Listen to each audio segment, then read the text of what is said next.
Hello again from my front porch. Well, we are now up to the fifth installment of my 8-part series, Conversations with Coco. Micky Dolenz' sister, Coco Dolenz, and I had a very good conversation, lengthy conversation, in-depth conversation, and I've carved up that conversation into some more bite-sized segments. Part of the prompting for this was last year I went up and saw the Mike and Micky show up in Minnesota. I got to see the guys performing live and in person. This album I just recently got in the mail, yay! Although I had the CD and I already downloaded it from iTunes, but still. It's an incredible album. These guys are very talented. Not just Mike and Micky though, the band that they have with them and their vocalists, their background singers, including Gemma Dolenz, who has been part of this whole experience almost from the beginning, and is the photographer, the person responsible for the picture on the cover. That's from her cell phone. So she's involved. Yeah. but today she's gonna talk about living in the shadows, not just of her brother, who obviously is a larger than life figure and a cultural icon, but just in general, because the things that she has tended to do have tended to be in more of a background and a supportive nature, which she doesn't have issue about. But lest I give away and steal her thunder, let's just hear from Coco. Enjoy episode 5 of Conversations with Coco. But it's hard, if I ever write a book, it would be called, Living in the Shadow. Mm-hmm. Of, of, of, Because, of of Micky. well, anybody that is a part of something huge, something that's so iconic, it has its perks, but it also has its difficulties. Because, Mm-hmm. I teach people saying at one time I was going to change my name legitimately to Mm-hmm. Micky's sister. Yeah. Well, that's probably what Crazy. everybody called you. So yeah, Oh as yeah, opposed to and now this may be a rumor. It's maybe true. I don't know. Maybe you can hmm, clarify it. But that okay. even because Coco obviously isn't actually your name. Gemma is actually your Yeah. name. I My know name that's is probably Gemma it's probably a Marie. surprise to you. It's Gemma actually Marie. Gemma Marie. Yes. Yeah.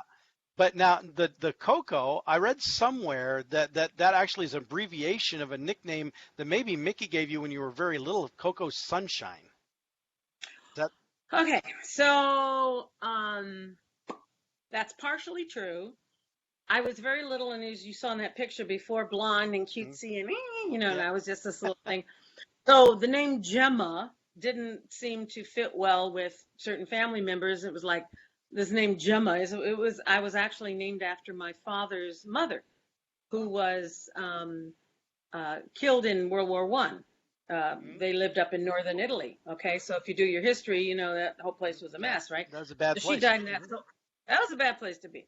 So I was named after her, and then somehow, um, yeah, when I was like really little, they came up with Sunshine because of the blonde hair and stuff. And Oh. Mickey Mhm. supposedly came up with the opposite of light, which is dark, which is chocolate, which is cocoa. Wow, that's And so it's convoluted, like, but okay. well, in his mind, it makes perfect sense. He was 5 years, 6 years old. We'll call her Coco Sunshine. Uh, And it stuck. And then growing up where I did in the San Fernando Valley during the 50s and 60s, there weren't a lot of Gemmas. Okay. So I would have teachers saying, Gemma, Gima, Dolnez, Germa, you know. And so in school, I always use Gemma, and it's my official name. But Coco just always stuck, and it was easier to just say, okay, call me Coco. Yeah. uh, So it's kind of a Sybil thing. Did you ever read yeah, Sybil? yeah, Like yeah. who's Multiple Gemma? personalities. Coco? Yeah, it's kind of interesting. I think there's So a little so bit of that going. so which personality goes on tour? Coco. Okay. Coco definitely. So But I Gemma, but as soon as Coco walks off stage, she becomes Gemma because she goes uh, to her own room and hangs out and watches TV and reads and, just, decompress. I'm not a real, yeah, it Mhm. takes a lot Yeah. out of you. And I'm Yeah. not a great that kind of it's I don't know how Mickey does it. He's got the genes that I don't have. The meet and greets and the stuff he's Yeah. gone through. Oh my God. I don't know how he does it. Well, there was a I told you I've seen the Monkees in various iterations over the years, and I don't remember Hmm. what year it was. It was probably sometime in the 90s, but they Mm. actually played at baseball stadium here in Des Moines. We Huh. have the Iowa Cubs, which is the farm team for the Chicago Cubs, Okay. after the game got done, they wheeled a flatbed semi trailer out in the middle of the field, and then Yeah. that's you know Mike or Mickey and Peter and Davey jump up there with the band and they play, and There. then afterwards there was a meet and greet backstage for Okay. some of the there's some underprivileged children facilities and stuff Mm. that had Mm. opportunity to meet with the Monkees afterwards, Nice. and Nice. I got to meet with them back there at that time as well, and Nice. I remember just very briefly talking to Mickey, he because somebody else made the observation. I don't know what people expect. It's like I think they go up and they talk to these guys and they expect that it's that character from the TV show, that they're Yeah. talking to. Sure. But this is after the show. These guys have Yeah. literally left it all on stage. They're still doing this meet and greet afterwards. And this person seemed a little put off that Mickey wasn't being chatty or wasn't being funny, goofy with everybody. He wasn't And on stage. He wasn't playing his yeah, character. well, and as that person walked away, he sort of said under his breath, and it wasn't a big, but I was close enough. I kind of heard it, that he made Yeah. the comment of, well, I don't have any more to give. I gave it all on stage. And but then he shifted and he's doing his best doing that. And I mean, I'll admit I felt a little sorry for the guy. I felt like Yeah. I felt like what they were doing from that 33 and the Third Monkey episode, Mm. or the special, where they Hmm. were doing the whole thing where they're dressed up like monkeys hopping around, and being made to do stuff, and I felt like, to an extent they still have to deal with that kind of thing. Well, yeah, And but that was contrived for the show. I mean, the mhm, directors and the producers would put them in situations and just say, "Okay, now mhm, improvise, now be crazy." mhm. Mike, it would like blow him away. Mike wasn't an actor then; he was a writer, Yeah. a very Uh-huh. significant writer. Yeah. And it was like, "What do you mean?"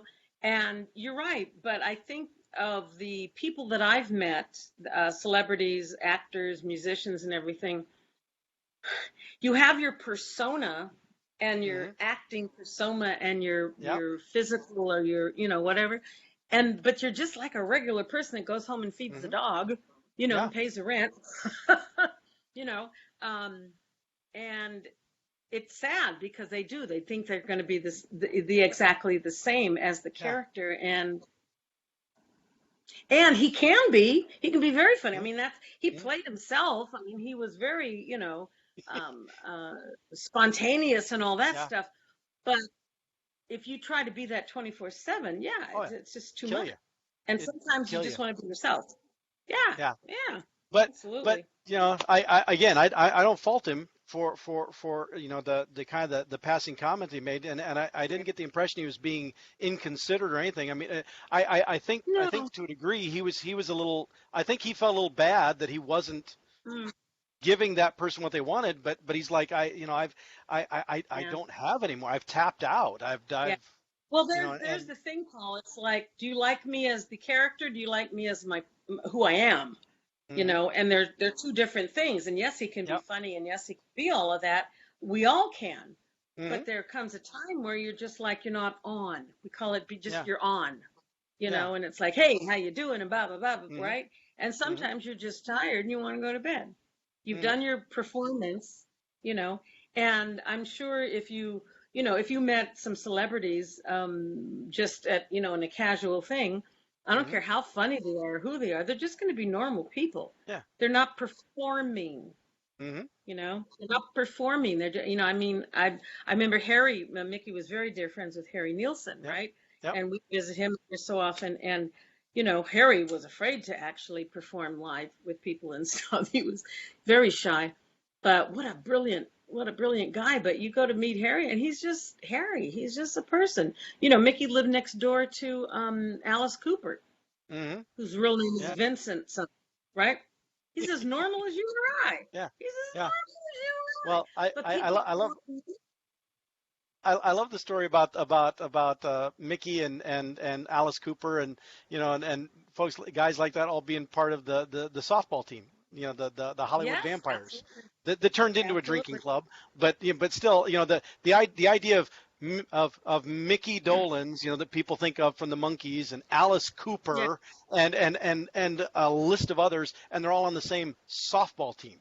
That's just, They it's were all that, buddies, you know. I mean, my yeah. God, he's been friends with Ringo forever, Mhm. and different people like that. That Mhm. they're entertainers, and again, it's like you judge somebody from the show that they did, and then you think that they're going to be like that Mhm. ever since then, and it's Well, just ludicrous. It's that goes called back to our conversation show about the business. blurring of the reality, you know. Exactly, That, exactly. so back to And now back they to have Coco. reality shows. Oh Now they yeah. have reality Uh-huh. shows.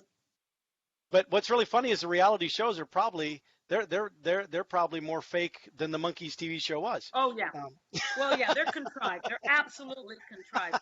They film all this stuff and then they edit it together so it makes like all this drama and stuff. yeah. I just can't think of anything more boring. But anyway, our I our don't care for lives them. are interesting. Well, our own lives are interesting. I'd rather watch a good documentary or Yeah. great old Or classic movie. or a good front porch episode or a good. There you go. So there you have it. That's our 5th installment of my 8-part series, Conversations with Coco. This one, Living in the Shadows. And someday, I hope she does release that book, because I know I would love to read it. I think if it reflects the level of talent that she shows in everything else that she does, it will be a phenomenal read. So go out and check out her talents as a background singer on the Monkees Live, the Mike and Mickey Show recordings. This is now out there and available. And join me for the next few episodes of our 8-part series, Conversations with Coco. I look forward to seeing you then, and I'll see y'all next time from my front porch.